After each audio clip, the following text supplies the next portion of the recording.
یہ قرآن ایک بابرکت کتاب ہے جسے ہم نے آپ صلی اللہ علیہ وسلم پر نازل کیا تاکہ لوگ اس پہ غور اور فکر کریں اور تاکہ اہل فہم اس سے نصیحت حاصل کریں۔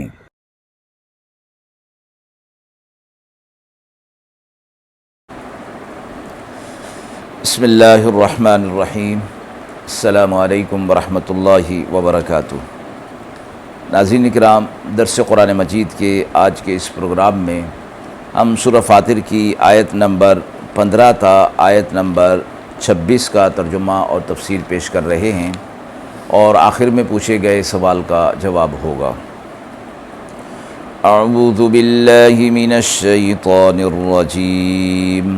بسم اللہ الرحمن الرحیم۔ یا ایہا الناس انتم الفقراء الی اللہ واللہ هو الغنی الحمید ان یشأ یذہبکم ویأت بخلق جدید وما ذلک علی اللہ بعزیز ولا تزر وازرة وزر أخرى وإن تدع مثقلة إلى حملها لا يحمل منه شيء ولو كان ذا قربى إنما تنذر الذين يخشون ربهم بالغيب وأقاموا الصلاة ومن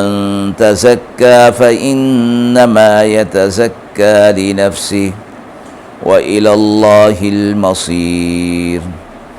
وما يستوي الأعمى والبصير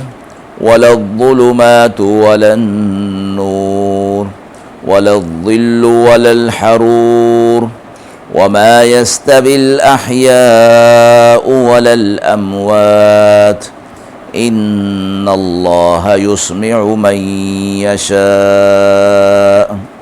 وما انت بمسمع من فی القبور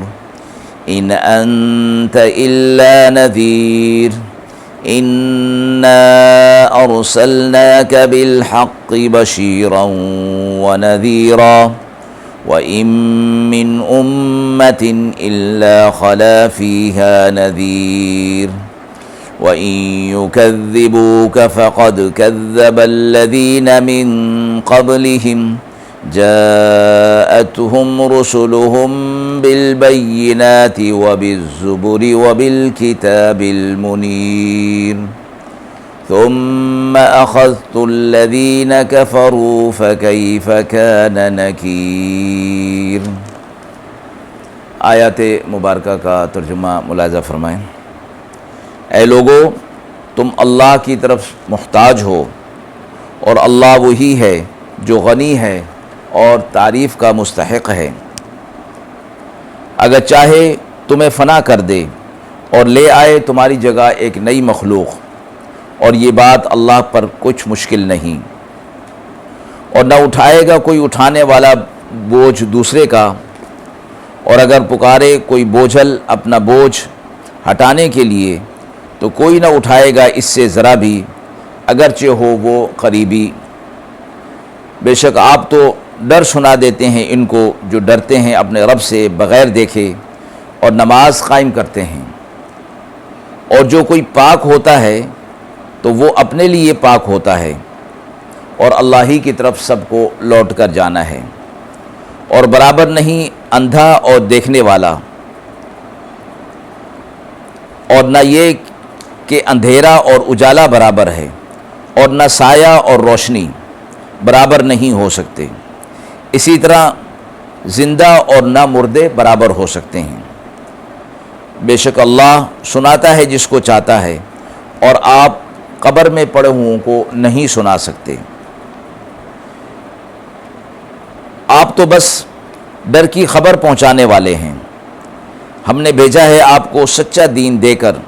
تاکہ آپ خوشخبری سنائیں اور ڈر سنائیں، اور کوئی فرقہ ایسا نہیں جس میں کوئی ڈر سنانے والا نہ بھیجا گیا ہو، اور اگر وہ آپ کو جھٹلائیں تو آپ سے پہلے بھی جو لوگ تھے انہوں نے جھٹلایا تھا، ان کے پاس رسول پہنچے تھے واضح باتیں لے کر اور صحیفے اور روشن کتاب لے کر، پھر پکڑا میں نے کفار کو، سو کیسا ہوا میرا انکار کرنا۔ مذکورہ آیات میں یہ فرمایا گیا ہے تمام انسانیت کو خطاب کرتے ہوئے کہ سب کے سب اللہ کے محتاج ہیں، اور اللہ غنی ہے، تعریف کے لائق ہے، وہ کسی کا محتاج نہیں ہے۔ تو سب انسانوں کو اللہ کی طرف محتاج ہو کر ہی جانا چاہیے، مراد اس کی اطاعت اور فرما برداری سے روگردانی نہیں کرنی چاہیے۔ پھر فرمایا اللہ چاہے تو تم سب انسانیت کو فنا کر دے اور تمہاری جگہ اپنی اطاعت کے لیے کسی اور مخلوق کو پیدا کر دے، اور یہ بات اللہ کے لیے کچھ بھی مشکل نہیں ہے۔ قیامت کے دن فرمایا کوئی کسی کا بوجھ نہیں اٹھائے گا، مراد گناہوں کا بوجھ ہے کہ اس دن یہ بوجھ ان کے کاندھوں پر ڈال دیا جائے گا، اور ہر شخص اپنے گناہ کا بوجھ خود ہی اٹھا رہا ہوگا۔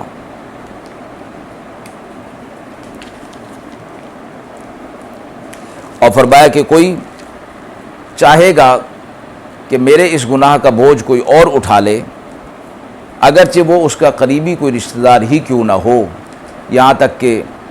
باپ کے لیے بیٹا اور بیٹے کے لیے باپ، ماں کے لیے بیٹی اور بیٹی کے لیے ماں، یہ قریبی رشتہ داری ہی کیوں نہ ہو، لیکن پھر بھی کوئی نہیں اٹھائے گا کسی دوسرے کے گناہوں کا بوجھ۔ آپ صلی اللہ علیہ وسلم سے فرمایا گیا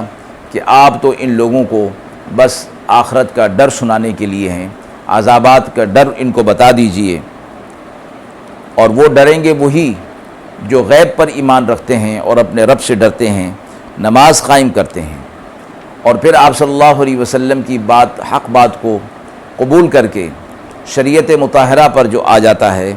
اور پھر اپنے قلب کا تزکیہ کر لیتا ہے، اپنے آپ کو پاک کرتا ہے،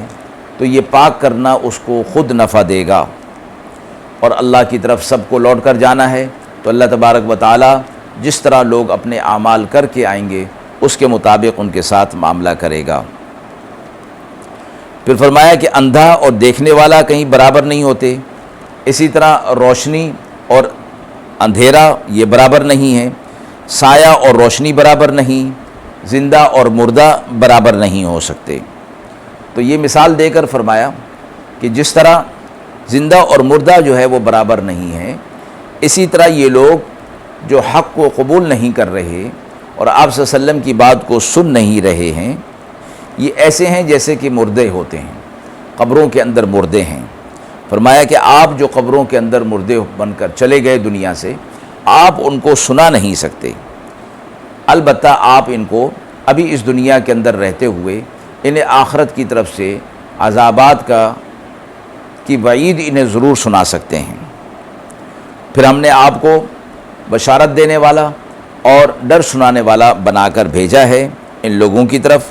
اور آپ سے پہلے بھی جو قومیں گزری ہیں ان کی طرف بھی اسی طرح ڈر سنانے والا بھیجا گیا تھا۔ اور پھر اس کا نتیجہ یہ ہے کہ اگر آپ کو یہ لوگ جھٹلا رہے ہیں تو آپ سے پہلے جو انبیاء علیہ الصلوۃ والسلام آئے انہیں بھی جھٹلایا گیا تھا، حالانکہ وہ ان کے پاس کھلی کتاب لے کر آئے تھے، صحیفے اور روشن کتاب اور دلائل ان کے سامنے لے کر آئے، لیکن انہوں نے اس کا انکار کر دیا تھا۔ پھر آپ دیکھیے کہ ہم نے جنہوں نے کفر کیا ہم نے انہیں عذابات کے اندر پکڑ لیا، پھر میرے احکامات اور میری طرف سے انبیاء علیہ الصلوۃ والسلام کو جو پیغام دے کر بھیجا گیا تھا اس کے انکار کرنے کا انجام کیا ہوا، یہ ذرا جو اس وقت انکار کر رہے ہیں وہ اس پر غور کر لیں تو وہ انہیں معلوم ہو جائے گا کہ ان کا انجام بھی اسی طرح نیست و نابود والا ہو سکتا ہے۔ آیت کے حوالے سے سوال پوچھا گیا ہے کہ کفار کو مردوں سے تشبیہ کیوں دی گئی ہے؟ یہاں فرمایا گیا کہ کافروں کو آپ صلی اللہ علیہ وسلم جو پیغام سنا رہے ہیں وہ ایسے ہو چکے ہیں جیسا کہ مردے ہوتے ہیں، اور اس دنیا سے منتقل ہو کر عالم جزا کی طرف جا چکے ہیں۔ تو عمل کے اندر یہ لوگ موجود نہیں ہیں، یہ لوگ ان کا سننا ایسا ہی ہے جیسے کہ مردوں کا سننا۔ حقیقت میں تو یہ لوگ زندہ تھے اور یہ سن بھی رہے تھے، انہیں تبلیغ کی جاتی تھی، پیغام حق سنایا جاتا تھا اور یہ سنتے بھی تھے۔ اور یہاں سننے سے مراد ایسا سننا ہے جو کہ ان کو نفع دے سکے، اور جس کو حق بات کو سن کر یہ اس کو قبول کر کے باطل کو چھوڑ کر حق پر آ سکیں۔ تو فرمایا گیا کہ یہ لوگ ان کو کلام حق سنائیں، یہ حق پر ان کو آپ نہیں لا سکتے، کیونکہ وہ دنیا کے دارالعمل سے آخرت کے دارالجزا کی طرف منتقل ہو چکے ہیں۔ وہاں ان کا ایمان معتبر نہیں ہوگا، اس لیے کہ دنیا دارالعمل ہے، یہاں پر ان کا ایمان قابل قبول ہو سکتا ہے۔ اسی طرح کفار کا حال ہے کہ مردوں کو سنانے کی جو نفی کی گئی ہے، مراد اس سے یہ ہے کہ ایسا سننا جو ان کو نفع دے سکے،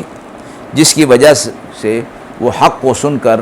باطل کو چھوڑ دے اور حق پر اپنے آپ کو لے آئے۔ وآخر دعوانا ان الحمد للہ رب العالمین۔